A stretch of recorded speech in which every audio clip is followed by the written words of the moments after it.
This is me Purnima and welcome back to my channel chapter commerce. हम लोग financial accounting का एक बहुत इंटरेस्टिंग चैप्टर पढ़ रहे हैं which is consignment accounts. This is a part number 3। इसके 2 पार्ट्स हम लोग ऑलरेडी कंप्लीट कर चुके हैं, जहां पर हम लोगों ने कंसाइनमेंट अकाउंटिंग का इंट्रोडक्शन देखा, बेसिक्स देखा, क्या क्या टर्म्स वहां पर यूज होती है, क्या मीनिंग है, क्या जर्नल एंट्रीज है, हर एक चीज वहां पर हम लोगों ने कवर की है। एंड साथ ही हम लोगों ने एक बेसिक न्यूमेरिकल कवर किया है, जहां पर हम लोगों ने बेसिक अकाउंटिंग को करना सीखा है, कंसाइनर की बुक के अंदर भी एंड कंसाइनी की बुक के अंदर भी। This is a part number 3। इसके अंदर हम लोग another topic, important topic cover करने वाले हैं which is goods consigned at invoice price. यानी कि यहां पर क्या होगा, कंसाइनर कंसाइनी को गुड्स देता है कि उसके बिहाफ पर उस गुड्स को सेल कर दो, लेकिन पहले क्या होता था, वो अपने गुड्स को कॉस्ट प्राइस पर देता था। जो कॉस्ट उसकी थी वही कॉस्ट कंसाइनी की थी। लेकिन यहां पर क्या होता है, जो कंसाइनर होता है वो स्मार्टली काम कर रहा है, वो कंसाइनी को गुड्स कॉस्ट प्राइस पर नहीं इनवॉइस प्राइस पर दे रहा है। इनवॉइस प्राइस मतलब कॉस्ट तो है ही, उसमें अपना प्रॉफिट ऐड ऑन करके दे रहा है। यानी कि वो कंसाइनी को ये जताना चाह रहा है कि उसको खुद को ही गुड्स महंगा पड़ रहा है एंड वो उसे महंगे प्राइस पर दे रहा है। हालांकि वो गुड्स महंगा नहीं है, उस प्राइस के अंदर उसने अपना प्रॉफिट छुपा रखा, अपना प्रॉफिट ऐड ऑन कर रखा है। अब रीजन क्या है, कंसाइनर क्यों कंसाइनी को प्रॉफिट ऐड ऑन करके दे रहा है? द रीजन इज वो ज्यादा महंगा करके दिखा रहा है ताकि कंसाइनी को ऐसा लगे कि इस बेचारे कंसाइनर का खुद का प्रॉफिट ही कम है, मैं इससे ज्यादा कमीशन क्या चार्ज करूं। इन केस वो प्राइस को कम दिखा देता है, वो गुड्स सस्ता दे रहा है एंड कंसाइनी आगे से काफी हाई अमाउंट पर उसको सेल कर रहा है, तो कंसाइनी घर बैठकर हिसाब लगाते हैं कि कंसाइनर की तो बहुत अच्छी कमाई है, कंसाइनर ने तो इस एक गुड्स को सेल करने पर ही इतना प्रॉफिट अर्न कर लिया। तो इस चीज से बचने के लिए कंसाइनर अपना दिमाग लगाते हैं, स्मार्टली वहां पर एक डिसीजन लेता है। वो कहता है मैं कंसाइनी को अपना प्रॉफिट जोड़ करके दूंगा गुड्स को, ताकि कंसाइनी को ऐसा लगे गुड्स तो बहुत महंगा है एंड कंसाइनर बेचारा यहां पर कम प्रॉफिट कमा रहे, क्योंकि किसी को भी किसी दूसरे का प्रॉफिट डाइजेस्ट नहीं है, वो उस पर नजर रखकर बैठता है। तो अगर उसका प्रॉफिट ही कम होगा तो कंसाइनी खुद उस पर दया खा रहा होगा, उससे ज्यादा कमीशन चार्ज नहीं करेगा। तो this is the reason why consignor अपने गुड्स को इनवॉइस प्राइस पर कंसाइन करता है। पॉइंट क्लियर है? अब बस हम लोगों को इसी कॉन्सेप्ट की अकाउंटिंग देखनी है कि यहां पर हम लोग अकाउंटिंग को किस तरीके से करते हैं। द बेस्ट थिंग इज इसके अंदर कुछ डिफरेंट नहीं है, आप लोगों को कंसाइनमेंट अकाउंट बनाना आता है। यहां पर आप लोगों को बेसिक अकाउंटिंग ऑलरेडी आ चुकी है, कंसाइनर की बुक में भी एंड कंसाइनी की बुक में भी। यहां पर क्या करना है, हो सकता है आपको यहां पर दो प्राइजेस गिवन हो। 2 प्राइजेस कैसे गिवन होंगे, लाइक एक कॉस्ट प्राइस हो सकता है, एक इनवॉइस प्राइस हो सकता है। तो यहां से आपको सिर्फ और सिर्फ इनवॉइस प्राइस को पिक करना है। किसको पिक करना है? इनवॉइस प्राइस को पिक करना है एंड अपना वो ही बेसिक कंसाइनमेंट अकाउंट बना करके रेडी करना है। चलिए, अब इसके बाद मुझे मेरा कंसाइनमेंट अकाउंट मैंने इनवॉइस प्राइस पर जैसे ही बना लिया, उसके बाद मेरा क्या स्टेप होगा, उसके अंदर कुछ नेक्स्ट स्टेप नहीं है, सिंपल सी चीज है। स्टॉक रिजर्व के बारे में आप लोग ऑलरेडी जानते हैं। स्टॉक रिजर्व का मतलब होता है अपने प्राइस में से प्रॉफिट को अलग करना। हम लोगों ने प्रीवियस चैप्टर्स के अंदर, चाहे हमारा ब्रांच अकाउंटिंग हो, चाहे हमारा हायर परचेज सिस्टम हो, चाहे इंस्टॉलमेंट पेमेंट सिस्टम, इन सभी चैप्टर्स के अंदर हम लोगों ने सीखा कि अगर मुझे ओपनिंग स्टॉक में से स्टॉक रिजर्व यानी कि प्रॉफिट को अलग करना है, तो अपोजिट साइड में जाकर के मैं उसका प्रॉफिट अलग कर देती हूँ। सेम अगर क्लोजिंग स्टॉक में से प्रॉफिट अलग करना है, तो अपोजिट साइड में जाकर के मैं उसका प्रॉफिट अलग कर देती हूँ। यही मेथड, यही स्टेप्स मुझे यहाँ पर भी फॉलो करने हैं। कंफ्यूज बिल्कुल नहीं होना। जब आप लोग क्वेश्चन स्टार्ट करेंगे, कंसाइनमेंट अकाउंट बनाना स्टार्ट करेंगे, पूरा अकाउंट आप लोग बना लेंगे। कौन से प्राइस पर? इनवॉइस प्राइस पर। जैसे ही आपका पूरा अकाउंट बन करके रेडी होता है, आपको बस उसमें से प्रॉफिट को अलग करना है अपोजिट साइड में। कैसे करना है, क्या करना है, हर एक चीज समझ आने वाली है, क्योंकि यहां पर मैं आप लोगों को एक बहुत अच्छे इंपॉर्टेंट प्रैक्टिकल क्वेश्चन करवाने वाली हूँ। जल्दी से जाके नोटबुक पेन लिया, क्योंकि क्वेश्चन की प्रैक्टिस जब तक मेरे साथ नहीं करोगे, चीजें क्लियर नहीं होंगी। एंड करते करते कोई डाउट आ रहा है, आप लोग साथ के साथ कमेंट सेक्शन के अंदर आपकी डाउट्स को भी क्लियर कर सकते हैं। स्टार्ट करते हैं यहाँ पर क्वेश्चन को रीड करना। क्वेश्चन मेरे को बोलता है, Gayatri traders consign goods worth 80,000 at invoice price. क्या बोला गया यहाँ पे, गायत्री ट्रेडर्स जो हैं वो गुड्स को कंसाइन कर रहे हैं, कौन से प्राइस पर? इनवॉइस प्राइस पर। एंड मेरा इनवॉइस प्राइस कौन सा है? 80,000 रुपीज। उसका मुझे कॉस्ट प्राइस भी गिवन है विच इज 60,000 रुपीज। अब अगर मैं यहाँ पर आप लोगों से पूछूं कि यहाँ से आप कौन सी अमाउंट को पिक करने वाले हैं, इनवॉइस प्राइस विच इज 80,000 या फिर कॉस्ट प्राइस विच इज 60,000। तो यहाँ per your answer should B 80,000। मैं पूरे क्वेश्चन को पहले अपने इनवॉइस प्राइस पर ही प्रिपेयर कर लूंगी। किसको दे रहे हैं वो कंसाइनमेंट, किसके पास जा रहा है, बालाजी ट्रेडर्स के पास। कंसाइनर है गायत्री ट्रेडर्स एंड कंसाइनी है Balaji traders. They paid carriage and wages. यहाँ पर कैरेज एंड वेजेस कंसाइनर पे कर रहा है 800 के, फ्रेट 700 का एंड इंश्योरेंस 400 के। उसके बाद जो बालाजी ट्रेडर्स हैं वो ऑक्ट्रॉय एंड फ्रेट पे कर रहे हैं 200 के, गो डाउन रेंट 600 का, फायर इंश्योरेंस 400 के। यानी कि कुल मिलाकर के कुछ खर्चे कंसाइनर ने पे किए हैं वो गिवन है, कुछ खर्चे मेरे कंसाइनी ने पे किए हैं वो गिवन है। बालाजी ट्रेडर्स क्या करते हैं, 40,000 के गुड्स को सेल कर देते हैं एंड ये जो सेल किए हैं ये क्रेडिट पर सेल किए हैं। उसके बाद 24,000 की दोबारा वो सेल कर रहे हैं एंड अब ये सेल किस पर है, कैश पर है। यानी कि ये जो हमारे बालाजी ट्रेडर्स है ये क्या कर रहे हैं, यहाँ पर दोनों ही तरीके की सेल्स कर रहे हैं, क्रेडिट भी एंड कैश सेल्स भी कर रहे हैं। Stock of invoice price, stock of invoice price मतलब क्लोजिंग स्टॉक की वैल्यू गिवन है which is 16,000 rupees, remains unsold, आपके पास अभी बिकी नहीं है, यानी कि ये आपका क्या है, क्लोजिंग स्टॉक है। आपको कमीशन के बारे में बोला है 5% कमीशन देनी है टोटल सेल्स पर एंड साथ ही 3% डेल क्रेडिट कमीशन देनी है क्रेडिट सेल पर। 5% टोटल सेल्स पर देनी है तो मैं टोटल सेल्स का 5% निकाल लूंगी एंड यहाँ पर हमको 3% किस पर देनी है, हमारी क्रेडिट सेल्स पर, तो मैं क्रेडिट सेल्स का 3% कैलकुलेट कर लूंगी। अब यहाँ पर आप लोगों को क्या बोला है, prepare consignment account in the books of Gayatri traders. आप लोगों को कंसाइनर की बुक के अंदर सिर्फ कंसाइनमेंट अकाउंट बनाना है। अब अगर यहाँ पर मुझे कंसाइनमेंट अकाउंट बनाना है so the first thing will be, मुझे यहाँ पर मेरे पास सबसे पहले क्या होना चाहिए, एक लेजर अकाउंट का फॉर्मेट होना चाहिए। किसका फॉर्मेट होना चाहिए, लेजर अकाउंट का फॉर्मेट होना चाहिए। मुझे यहाँ पर कंसाइनमेंट अकाउंट बनाना है कंसाइनर की बुक के अंदर, तो मैं लिख रही हूँ in the books of Gayatri traders. क्या लिख रहे हैं, in the books of Gayatri traders and in the books of Gayatri traders. तो लिख दिया कौन सा अकाउंट बना रही हूं, मैं बना रही हूं कंसाइनमेंट अकाउंट। हर एक चीज मेरे साथ साथ करेंगे ताकि चीजें आपकी क्लियर होती है। और ये जो मेरा गायत्री ट्रेडर्स है मैं यहाँ पर ब्रैकेट में लिख देती हूँ he is my consignor, so that आप लोग इजीली रिकॉग्नाइज कर पाए कि अकाउंटिंग किसकी बुक के अंदर हो रही है। अब आप लोग जो भी चीज करेंगे वो आप लोग कंसाइनर बन करके करेंगे। स्टार्ट करते हैं। सबसे पहले आप लोगों ने गुड्स को कंसाइनमेंट पर भेजा, गुड्स कंसाइनमेंट पर गया, यानी कि आपका कंसाइनमेंट अकाउंट डेबिट होगा। जब भी आप लोग गुड्स को भेजते हैं तो वो डेबिट होता है। रीजन मैंने आपको part number 1 and part number 2 दोनों के अंदर अच्छे से डिटेल में एक्सप्लेन किया है। लॉजिक समझने तो वो part number 1 and part number 2 जरूर देखना, डिस्क्रिप्शन बॉक्स में लिंक आप लोगों को मिल जाएगा। यहां पर मैं लिख रही हूं to goods sent on consignment, to goods sent on consignment. अब द थिंग इज मुझे यहाँ पर अमाउंट कौन सी लिखनी है। अब आप लोग बताएंगे यहाँ पर गुड्स कौन सी प्राइस पर कंसाइन हुआ है, कॉस्ट प्राइस या फिर इनवॉइस प्राइस। गुड्स तो कंसाइन हुआ है मेरा इनवॉइस प्राइस पर। अब मैंने आपको दो चीजें बताई थी, आपको दो प्राइसेस अगर किसी भी चीज के दिखेंगे तो आपको वहां से कौन सा प्राइस पिक करना है, पिक करना है मुझे इनवॉइस प्राइस। तो इनवॉइस प्राइस यहाँ पर कौन सा है, 80,000 रुपीज। तो आपको कुछ नहीं करना, जस्ट 80,000 रुपीज को वहां पर लिखना है। मैंने लिख दिया 80,000 रुपीज। पॉइंट क्लियर, इसके अंदर कोई भी डाउट आप लोगों को नहीं होना चाहिए। जैसे ही गुड्स गया तो गुड्स भेजते टाइम आपके कंसाइनर का कुछ खर्चा हो गया। जब कंसाइनर ने कुछ खर्चा किया तो आपको कॉमन एलिमेंट कौन सा गिवन है, कंसाइनमेंट अकाउंट। जो भी खर्चा है, कंसाइनमेंट अकाउंट हमारा नॉमिनल अकाउंट है, इसको भी हम लोग एक्सपेंस ही मानते हैं। तो जब आप लोगों ने खर्चा किया तो कंसाइनमेंट अकाउंट मेरा इंक्रीज हो गया, इसलिए खर्चों को मैं करूंगी डेबिट। अब द थिंग इज डेबिट तो कर रहे हैं लेकिन लिखूं क्या, जो खर्चे कंसाइनर पे कर रहा है यानी कि उसके पास से कैश जा रहा है। तो मैं यहाँ पर चाहे कैश टर्म का यूज कर लूं चाहे बैंक टर्म का यूज कर लूं, तो मैं यहाँ पर लिख रही हूँ टू बैंक अकाउंट एंड यहाँ पर एक्सपेंसेस पे किए गए हैं तो मैं ब्रैकेट में लिख रही हूँ expenses of consignor. Point clear है, आगे बढ़ते हैं। अब कंसाइनर ने खर्चा किया है ये तो समझ आ गया, लेकिन खर्चा कितने का किया है ये मुझे चेक करना पड़ेगा। खर्चे को यहाँ पर हम लोग शॉर्टली एड ऑन कर लेते हैं। 800 plus 700 will be 1500 rupees.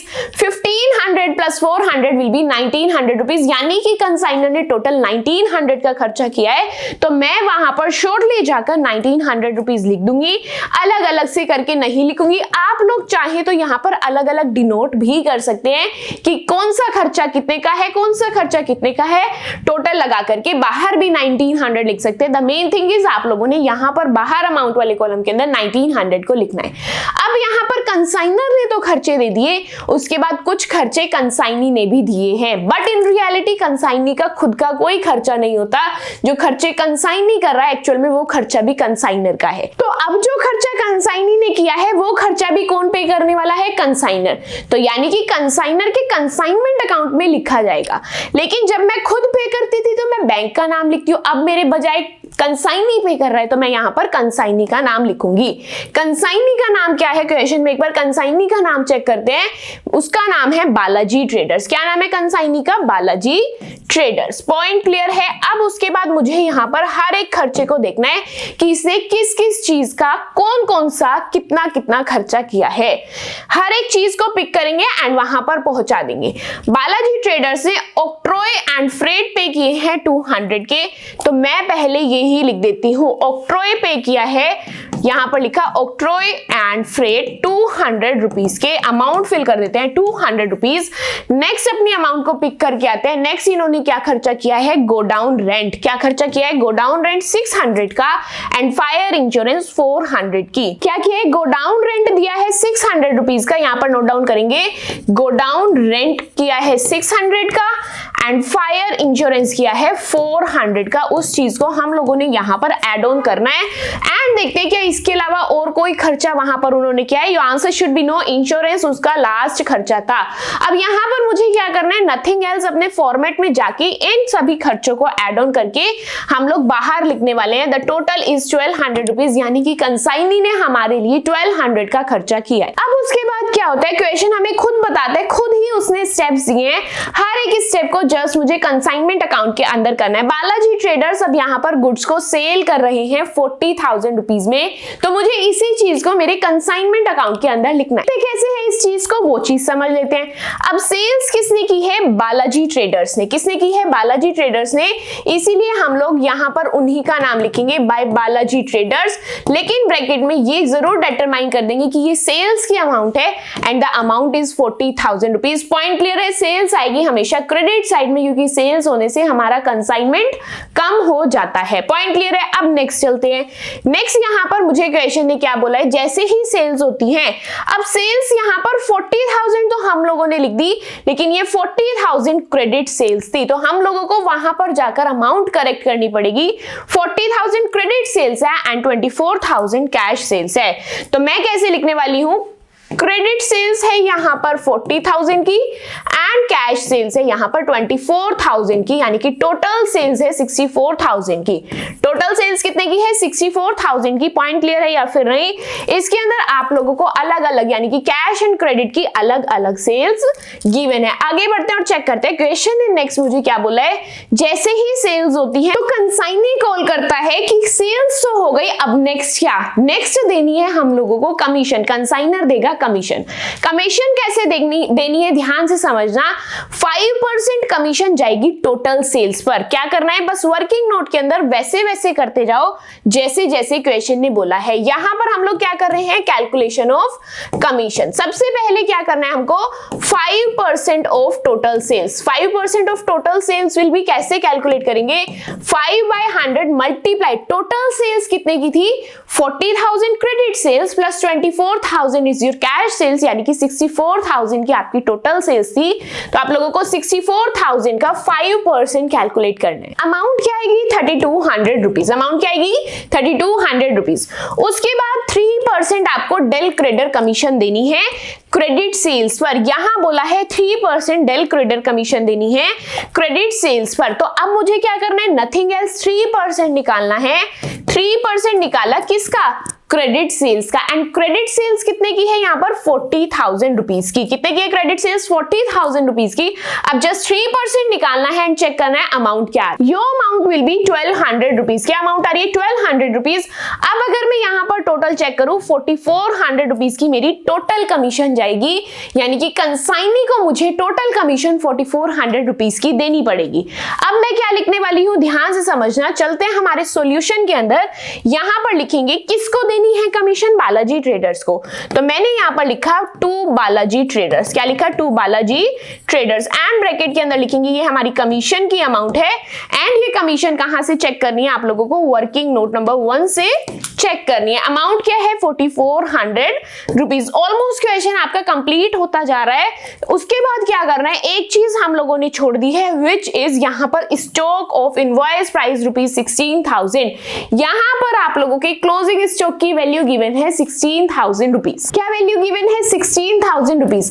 Part number 1 के अंदर हम लोगों ने वैल्यूएशन ऑफ स्टॉक वाला कॉन्सेप्ट पढ़ा था। क्या कॉन्सेप्ट पढ़ा था, वैल्यूएशन ऑफ स्टॉक वाला कॉन्सेप्ट पढ़ा था। यहां पर मेरे साथ साथ वर्किंग नोट के अंदर आ जाएंगे एंड यहां पर हम लोग लिखने वाले हैं वैल्यूएशन ऑफ स्टॉक। किसका वर्किंग नोट बनकर के रेडी हो रहा है, यहां पर हम लोगों का वर्किंग नोट बन रहा है valuation of closing stock. Point clear है। अब कैसे क्लोजिंग स्टॉक की वैल्यू निकालनी है, ध्यान से समझना। सबसे पहले तो मुझे क्लोजिंग स्टॉक का इनवॉइस प्राइस गिवन है। कौन सा प्राइस गिवन है, इनवॉइस प्राइस। आप लोग बाय मिस्टेक क्वेश्चन जब आप सॉल्व कर रहे होंगे एग्जाम के अंदर, तो आप खाली 16,000 मत लिख करके आ जाना, क्योंकि क्लोजिंग स्टॉक के अंदर आप लोगों की कुछ कॉस्ट भी ऐड होती है जो कंसाइनर ने पे कर रखी होती है एंड जो कंसाइनी ने पे कर रखी होती है। कौन कौन सी कॉस्ट ऐड ऑन होती है, वो कॉस्ट जो गोडाउन तक पहुंचने से पहले कॉस्ट इनकर होती है, वो हर एक कॉस्ट यहां पर ऐड ऑन हो जाती है।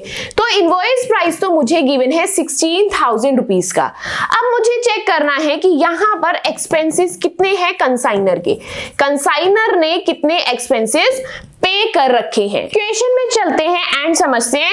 मैं यहां पे डायरेक्टली आपको सॉल्यूशन से दिखा रही हूं। कंसाइनर ने अपने 1900 के चार्जेस पे कर रखे हैं। कितने के पे कर रखे हैं, 1900 के। तो मैं यहां पर कैलकुलेट करूंगी, 1900 तो उसने दिए, लेकिन टोटल कितने गुड्स के दिए, कितने अमाउंट का गुड्स था जिसके लिए उसने 1900 दिए। उसने तो पूरे 80,000 वाले गुड्स के लिए 1900 दिए थे, लेकिन अब उसे निकालने कितने की वैल्यू है, 16,000 के गुड्स के लिए, अनसोल्ड के लिए निकालनी है। तो टोटल गुड्स कितने थे, 80,000 के। तो 80,000 से कर दिया डिवाइड, एंड आपको कितनी अमाउंट के लिए निकालने हैं, 16,000 के लिए, इसीलिए 16,000 से कर दिया मल्टीप्लाई। यहां पर आप लोग बताएंगे कि कंसाइनर का कितना प्रोपोर्शन ऑफ एक्सपेंस मुझे यहां पर पिक करना है। It will be 380 rupees. क्या आने वाला है यहां पर, 380 रुपीज। कंसाइनर की बात यहां पर हो गई है। अब यहां पर पिक करने वाले हैं कंसाइनी के खर्चे। यहां पर हम लोग लिखेंगे एक्सपेंसेस ऑफ कंसाइनी। क्या लिखेंगे, एक्सपेंसेस ऑफ कंसाइनी। अब चेक करना पड़ेगा कि कंसाइनी ने कितने खर्चे किए हैं। कंसाइनी के हम लोग तीनों खर्चे पिक नहीं करेंगे। रीजन क्या है कि हम लोगों को सिर्फ वो खर्चे ऐड करने होते हैं जो गोडाउन से पहले हुए होते हैं। अब ये ऑक्ट्रॉय तो मैं पिक कर सकती हूँ, क्या गोडाउन रेंट मुझे पिक करना चाहिए, नहीं, क्योंकि ये गोडाउन पहुंचने के बाद का खर्चा है। फायर इंश्योरेंस गोडाउन पहुंचने के बाद का खर्चा है। तो यानी कि मुझे कौन सा खर्चा पिक करना है, सिर्फ 200 रुपीज वाला। 200 को यहां से हम लोग पिक कर रहे हैं। अब वही बात आती है, ये 200 तो टोटल गुड्स के लिए था, एंड टोटल गुड्स कितने का था, 80,000 का। मुझे कितने गुड्स का चाहिए, मुझे चाहिए सिर्फ और सिर्फ 16,000 वाले गुड्स का, क्योंकि मेरा क्लोजिंग स्टॉक सिर्फ 16,000 का ही रहता है। तो अब अगर मैं यहाँ आप लोगों से पूछूं कि आपकी अमाउंट क्या आएगी, इट विल बी 40 रुपीज। अब कुछ नहीं करना, एड ऑन करो एंड मुझे बताओ यहां पर आप लोगों की क्या अमाउंट आएगी। It will be 16,420। क्या अमाउंट आएगी, 16,420। This is the value of your closing stock. क्या है ये, आप लोगों के क्लोजिंग स्टॉक की वैल्यू है, इसीलिए यहां पर हम लोग लिखेंगे बाय स्टॉक ऑन कंसाइनमेंट। क्या लिखेंगे, by stock on consignment. And ये वैल्यू आप लोगों को कहां मिलने वाली है, वर्किंग नोट नंबर 2 के अंदर। अमाउंट क्या आएगी, 16,420। अब यहां पर इसके बाद क्या होता है, क्वेश्चन ने मुझे जितनी चीजें बोली हर एक चीज मैंने यहां पर कंप्लीट कर ली है। क्या किया, हर एक चीज मैंने यहां पर कंप्लीट कर ली है, बट द थिंग इज पूरी चीज मेरी इनवॉइस प्राइस पर हुई है। पूरा फॉर्मेट मेरा जो कंसाइनमेंट अकाउंट बना है इनवॉइस प्राइस पर बना है। अब मुझे यहां पर क्या करना है, लास्ट स्टेप जो मेरा बचता है, अपने इन स्टॉक के अमाउंट्स में से प्रॉफिट को अलग कर लूंगी, क्योंकि मैं कंसाइनी से तो झूठ बोल सकती हूँ, मैं खुद से झूठ नहीं बोलूंगी। ये अकाउंटिंग किसकी बुक के अंदर हो रही है, कंसाइनर, यानी कि मेरी खुद की बुक के अंदर ही हो रही है। तो अब मैं खुल के ना बता के क्या करूंगी, चुपचाप से एक टर्म लिख दूंगी स्टॉक रिजर्व, ताकि कंसाइनी को भी पता ना चले। अब अगर मुझे इसमें से मेरा प्रॉफिट अलग करना है तो मैं यहां पर कैसे लिखूंगी, बाय स्टॉक रिजर्व। कैसे लिखेंगे, by stock reserve. Stock reserve भी लिख सकते हैं या फिर आप लोग सेम ही अकाउंट को लिख सकते हैं, like by goods sent on consignment and bracket में आप लोग लिख सकते हैं स्टॉक रिजर्व। क्या बोला मैंने, या तो आप लोग डायरेक्टली बाय स्टॉक रिजर्व लिख देना, या फिर दूसरा ऑप्शन क्या है, आप लोग इसका प्रॉफिट अलग कर रहे हैं तो आप इसी अकाउंट को क्रेडिट साइड लिख देंगे by goods sent on consignment and bracket में लिख देंगे स्टॉक रिजर्व, ताकि आप लोग रिकॉग्नाइज कर पाओ कि बाय साइड में अगर ये चीज लिखी है तो यहां से मैं मेरे प्रॉफिट को अलग कर रही हूं। तो अब मैं यहां पर क्या करती हूं, आप लोगों को इसी अकाउंट का यूज करवा देती हूं ताकि आप लोग को मेमोराइज रहे।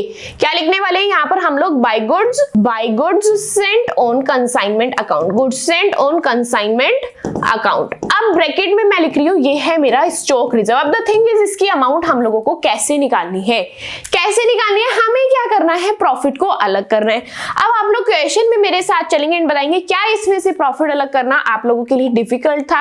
यहां पर आप लोगों को इनवॉइस प्राइस भी दिया है एंड कॉस्ट भी दी है। इनवॉइस प्राइस कितना है 80,000 रुपीज एंड कॉस्ट कितनी है 60,000 रुपीज। दोनों चीजें अगर गिवन है तो क्या आप लोग 80,000 में से 60,000 को माइनस करके नहीं बता सकते कि इसके अंदर कितना प्रॉफिट ऐड होना है। मैं तो बहुत इजीली बता सकती हूँ कि 80,000 में से 60,000 को माइनस करने के बाद यहां पर इन्होंने 20,000 का प्रॉफिट लिखा हुआ है, तो मैंने तो यहां पर इजीली आइडेंटिफाई कर लिया, रिकॉग्नाइज कर लिया एंड उस 20,000 के प्रॉफिट को यहां पर लिख लिया। अब यहां पर हम लोगों ने इस गुड्स में से तो अपने प्रॉफिट को अलग कर लिया है। अगर मैंने अपने ओपनिंग स्टॉक यानी कि गुड्स में से, ओपनिंग गुड्स में से अपने प्रॉफिट को अलग किया तो क्लोजिंग गुड्स में से भी मुझे मेरे प्रॉफिट को अलग करना पड़ेगा।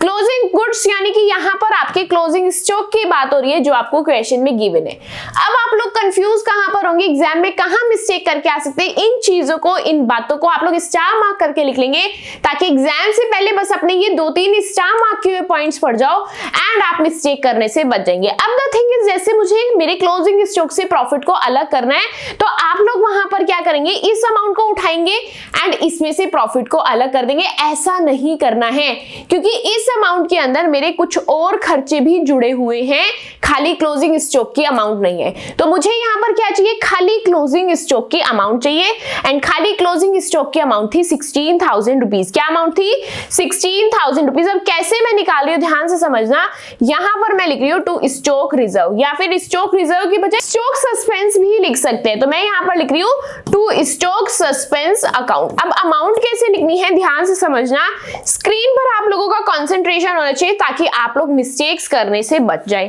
क्या करना है अब यहां पर आप लोगों को, ये चीज यानी कि स्टॉक सस्पेंस को कैसे कैलकुलेट करेंगे। अब अगर मैं मेरे क्वेश्चन को रीड करती हूँ तो मैं नहीं पता लगा पा रही हूँ कि 16,000 के अंदर मेरा कितना प्रॉफिट इन्वॉल्व है। मुझे ये नहीं पता 16,000 में कितना प्रॉफिट मेरा है, लेकिन मुझे टोटल प्रॉफिट पता है कि पूरे केस के अंदर, पूरी कंसाइनमेंट के अंदर मुझे यहाँ पर 20,000 का प्रॉफिट हो रहा है। कितने का प्रॉफिट हो रहा है 20,000 का। तो मैं इसी की हेल्प ले लेती हूँ एंड इसी की हेल्प से अपना सारा काम कर लूंगी। टोटल कंसाइनमेंट के अंदर मुझे अगर 20,000 का प्रॉफिट हो रहा है, चलो इतना समझ आ गया। अब ये जो टोटल कंसाइनमेंट मैं बोले जा रही हूँ रिपीट पर, ये टोटल कंसाइनमेंट कितने का था 80,000 रुपीज का। 80,000 से कर देते हैं डिवाइड एंड यहां पर आपको कितने कंसाइनमेंट का प्रॉफिट जानना है 16,000 का, इसीलिए मल्टीप्लाई कर रहे हैं 16,000 रुपीज से। इजी लगा, सिंपल था। अब अमाउंट क्या आ रही है, यहां पर आप लोगों की अमाउंट आ रही है 4,000 रुपीज, यानी कि इन 16,000 के अंदर आप लोगों का 4,000 का प्रॉफिट है।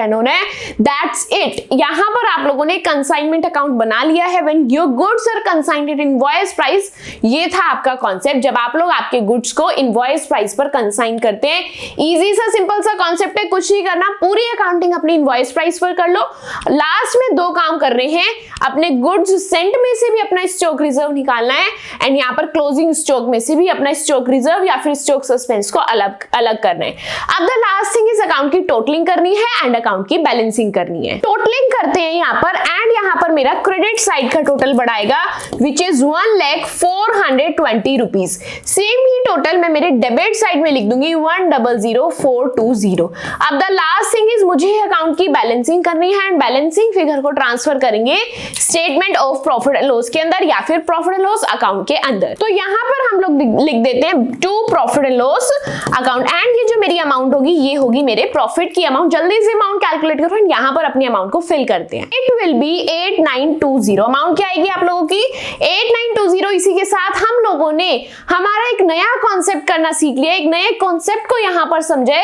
कौन सा कॉन्सेप्ट था? When your goods are consigned at invoice price. जब कभी भी कंसाइनर अपने गुड्स को इनवॉइस प्राइस पर यानी कि अपना प्रॉफिट उसके अंदर ऐड ऑन करके देता है तब उसकी अकाउंटिंग उस केस के अंदर कंसाइनमेंट अकाउंट को किस तरीके से बनाया जाता है वो आज की वीडियो के अंदर हम लोगों ने यहां पर सीखा है। आई होप आज की वीडियो के अंदर हम लोगों ने जो कॉन्सेप्ट पढ़ा है, जो न्यूमेरिकल क्वेश्चन किए, ये सभी चीजें आप लोगों को क्लियर है।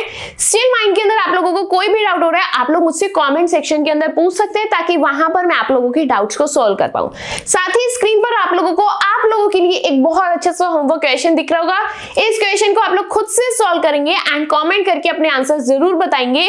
देन आई विल चेक कि आप लोगों को कॉन्सेप्ट अच्छे से क्लियर हुआ है या फिर नहीं। एंड साथ ही इस होमवर्क क्वेश्चन को करते टाइम माइंड के अंदर कोई भी कंफ्यूजन, कोई भी डाउट हो रहा है वो डाउट्स भी आप लोग मुझसे क्लियर कर सकते हैं कमेंट सेक्शन के अंदर। साथ ही आज की वीडियो के अंदर हम लोगों ने जो भी पढ़ा इसके नोट्स आप लोगों को टेलीग्राम चैनल पर मिल जाएंगे एंड टेलीग्राम चैनल का लिंक आप लोगों को डिस्क्रिप्शन बॉक्स में मिल जाएगा। वहां पर जाकर लिंक को टैप करके आप लोग टेलीग्राम चैनल को ज्वाइन करके अपने नोट्स को डाउनलोड करके इजीली अपने कॉन्सेप्ट्स को अच्छे से रिवाइज एंड रिकॉल कर सकते हैं।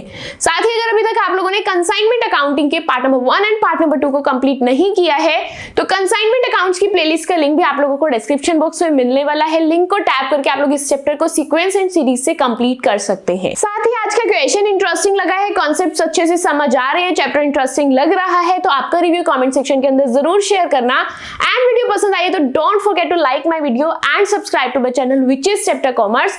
That's it for today's video. मिलते हैं आपसे नेक्स्ट वीडियो के अंदर। Till then bye bye.